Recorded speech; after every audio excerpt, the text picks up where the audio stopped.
фронттор бул аба массалары дайыма жылып жүрөрүн билебиз. Мына картаны карасаңар, бул жерде экватордун тегерегиндеги аба массалар жана уюлдун тегерегиндеги аба массалар дайыма жылып жүрөт экен. Эмне үчүн жылып жүрөт экен?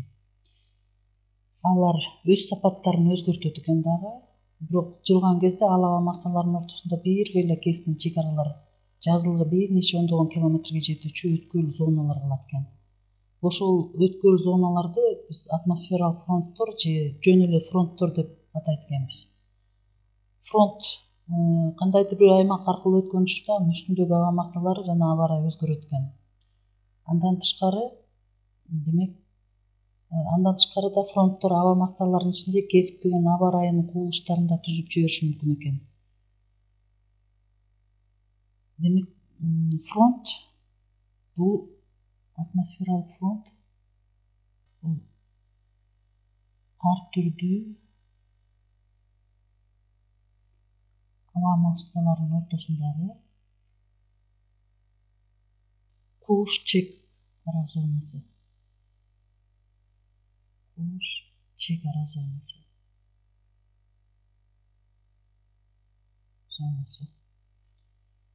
Ал зонаны жердин бетине эң кичинекей бурч 1 градустан кичине, жантайымкы жалпактын бети өңдөтүп элестетүүгө болот. Муздак аба жылуу аба менен жанашып, жылуу абанын астына жайык бет тышына өңдөнүп кирип турат. Демек, эгерде бул жер тоо деп элестетсек, тоонун жогору жагынан төмөн жактан муздак аба болсо, муздак аба, жылуу аба болсо,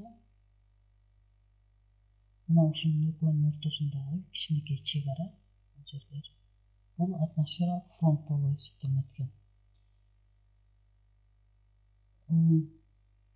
Эгерде фронт муздак аба жылуу аба менен жанашып, жылуу абанын астына жайык бет тышына өңдөнүп кирип турат дебедикпи?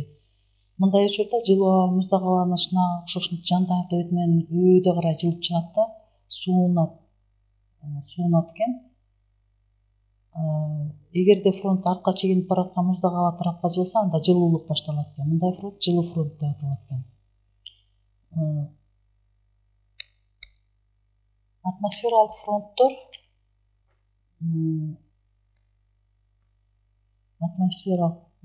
фронттор демек экиге бөлүнөт экен. Булар циклондор жана антициклондор.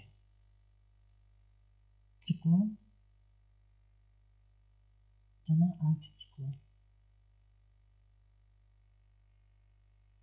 Мына азыр биз циклон жана антициклон жөнүндө маалымат алабыз.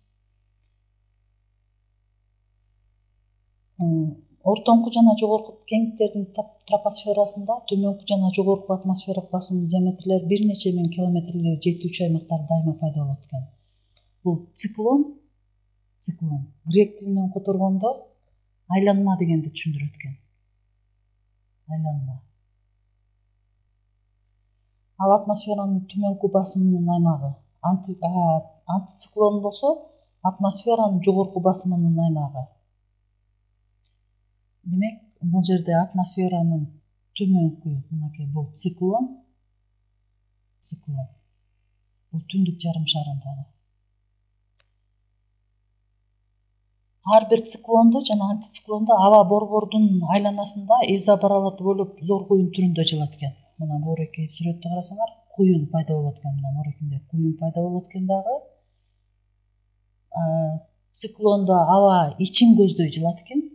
Ал эми антициклондо болсо аба массасы тескерисинче сыртын көздөй чыгат экен да.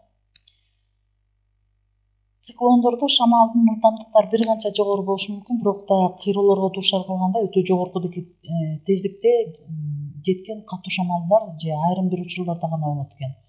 Өтө катуу шамалдар тропиктик циклондорго мүнөздүү экен. Мына морек жердеги тропиктик циклондорго катуу шамалдар мүнөздүү экен да. Биз билебиз, мына морек жерде циклондо катуу шамалдар болгон. Антициклондордо шамалдар күчсүзүрөөк болот. Алардын ич жактарында кала берсе шамалсыз мемиреген мезгилдер штилдер да байкалат экен да. Циклондор жана антициклондор атмосфералык фронттордо айрыкча мейлион кеңдиктердеги ошондой эле бир кыйра жогорку арктикалык кеңдиктердеги да атмосфералык фронттордо өрчүп күч алат экен. Бул болсо айлануу кыймылынын фронтунун эки тарабына тең аба массаларын тартылат дегенге жатат. Циклондор жана антициклондор ал аба массаларын алып жүрүүчү табигый механизмдер болуп эсептелинет экен. Азыр биз циклондор боюнча дагы карасак, басым циклондун борборунда өтө төмөн. Бурак жерде өтө төмөн экен. Антициклондун борборунда өтө жогору экен. Атмосфералык бир жылдын ичинде тропосферада нече жүздөн циклондор жана антициклондор пайда болот экен. Бир эле күндө пайда болгондору ондоп саналат экен. Эми түндүк жарым шарында абанын айланышы циклондордо карасаңар саат жебесинин жүрүү багытына каршы болот экен. Циклондор каршы болот экен. Тескерисинче болот. Ал эми антициклондор саат жебесинин жүрүү багыты боюнча жылат экен. Бул боюнча ал түштүк уюлда болсо дагы эле ошондой экен да. Саат жебесине каршы, саат жебесине багытында. Азыр муреки жерге таблицаны толтура турган болсок, антициклон жана циклондун таблицасын толтура турган болсок, биринчи белгилерин алалы. Экинчи циклон. Бул антициклон.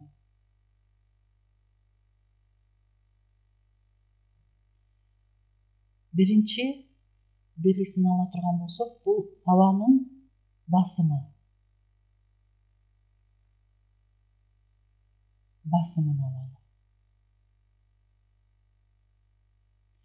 Циклондо кандай болот экен? Циклондо абанын басымы төмөн болот экен. Антициклондо тескерисинче жогору болот экен. Экинчи көрсөткүчтү алабыз. Экинчи көрсөткүчүбүз бул абанын жылуу багыты. Аба массасынын жылуу багыты. Жылышы жообуз. Демек, циклондо борбордон четти көздөй жылат экен.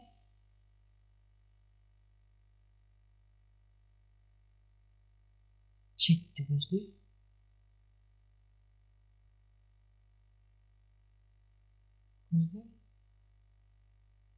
Саат жебесине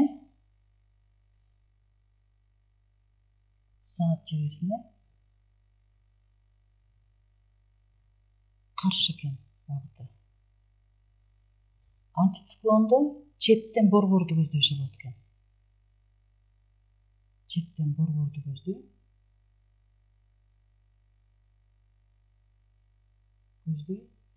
Сааттын жебесинин багытында. Саат жебесинин багытында.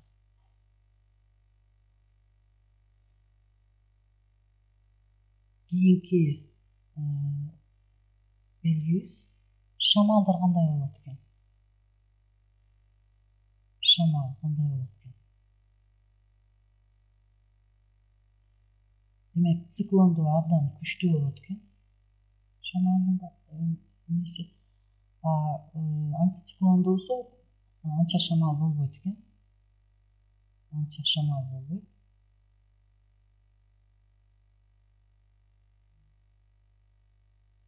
Ал эмес шамалсыз мезгилдер болот экен, аларды биз билебиз, штилдер дейбиз. Штил. Шамал болбогон убак. Шамал болбойт. Кийинки көрсөткүчүбүз биздики бул аба ырайы. Аба ырайы кандай болот экен? Аба ырайы.